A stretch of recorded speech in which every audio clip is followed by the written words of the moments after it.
بسم اللہ الرحمن الرحیم۔ السلام علیکم ورحمۃ اللہ وبرکاتہ۔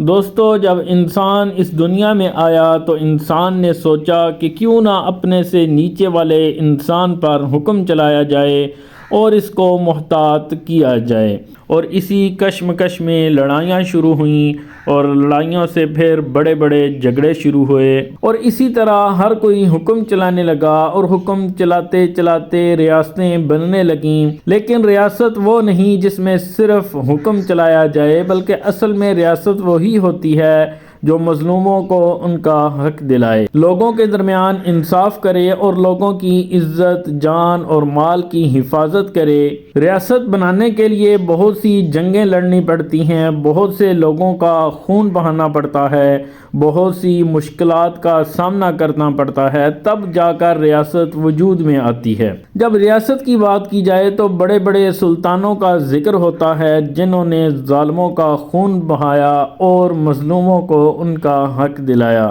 کیونکہ ان کا مقصد دین اسلام کو پوری دنیا میں پھیلانا اور مظلوموں کو ان کا حق دلانا تھا۔ سلطان صلاح الدین ایوبی رحمۃ اللہ علیہ، آپ وہ واحد سلطان تھے جنہوں نے اپنی زندگی کا زیادہ تر حصہ گھوڑے پر گزار دیا اور ساری زندگی ظالموں سے لڑتے رہے۔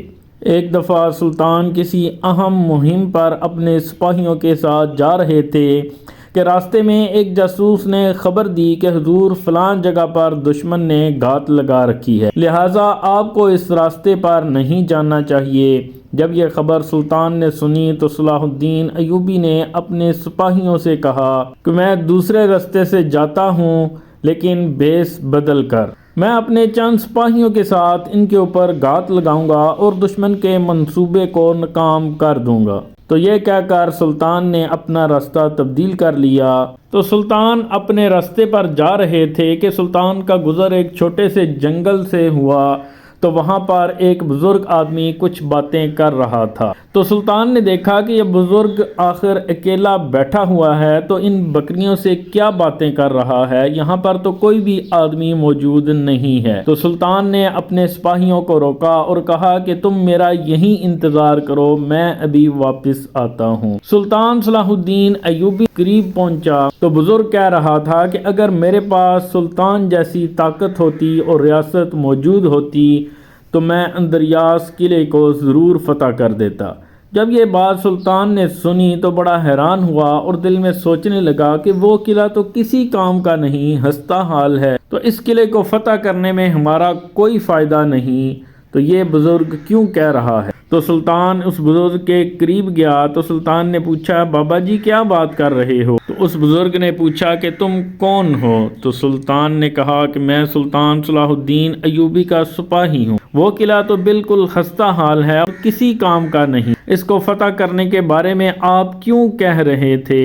اتنے میں وہ بزرگ مسکرانے لگا اور کہا، تمہاری کمزور آنکھیں جو اس قلعے میں نہیں دیکھ سکتی وہ میں دیکھ سکتا ہوں۔ اس قلعے میں ایک ایسی چیز موجود ہے جس کو فتح کرنے کے بعد سلطان صلاح الدین ایوبی کی طاقت دگنی سے تگنی ہو جائے گی، پھر سلطان کو کافروں پر غلبہ پانے سے کوئی بھی نہیں روک سکتا۔ پھر سلطان نے اس بزرگ سے پوچھا کہ اس میں کون سی ایسی خاص بات ہے؟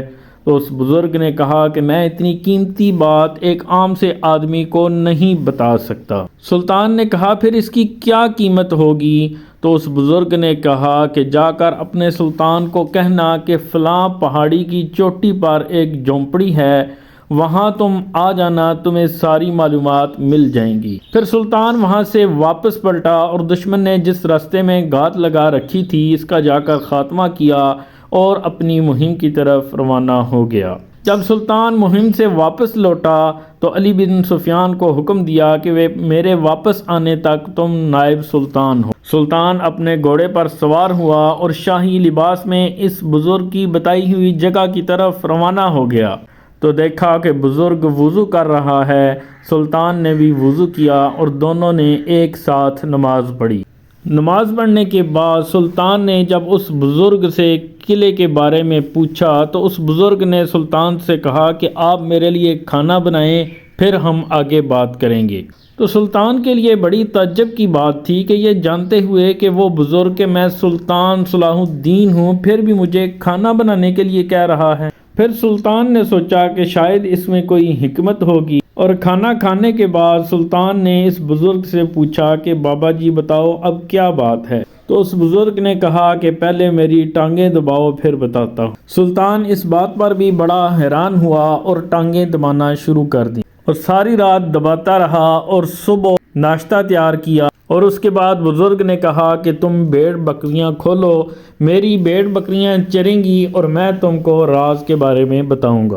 تو اس بزرگ نے کہا کہ اس قلعے کی دیواروں کے نیچے بہت ہی اہم راز چھپے ہوئے ہیں، اگر تم ان قلعے کی دیواروں کو کھود کر ان میں سے قیمتی دستاویزات کو نکال لو تو تمہیں بہت زیادہ فائدہ ہو سکتا ہے۔ تو سلطان صلاح الدین ایوبی رحمۃ اللہ علیہ نے چند ہی دنوں میں اس قلعے کو فتح کر لیا، اور سلطان جب قلعے کی دیواروں کو توڑ رہے تھے تو اس کے نیچے سے وہی نسخے برآمد ہوئے جن نسخوں کے بارے میں اس بزرگ نے بتایا تھا۔ سلطان نے جب وہ سب دیکھا تو بڑا حیران ہوا اور سوچنے لگا کہ آخر اس بزرگ کو کیسے پتہ چلا کہ اس قلعے کی دیواروں کے نیچے اتنی اہم معلومات موجود ہیں۔ یہ سوال دل میں لیے سلطان صلاح الدین ایوبی کی جھونپڑی کی طرف روانہ ہو گیا، لیکن جب سلطان اس پہاڑ کی چوٹی پر پہنچا تو دیکھ کر سلطان بڑا حیران ہوا، کیونکہ اس وقت نہ ہی کوئی جھونپڑی تھی اور نہ ہی کوئی بزرگ۔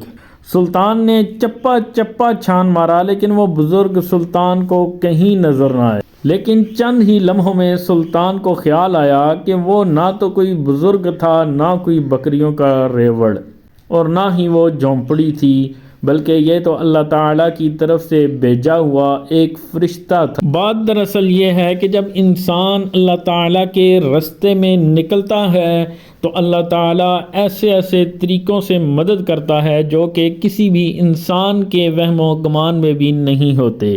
تو اللہ تعالیٰ ہمیں بھی نیک عمل کرنے کی توفیق عطا فرمائے۔ اجازت دیجیے، اللہ حافظ۔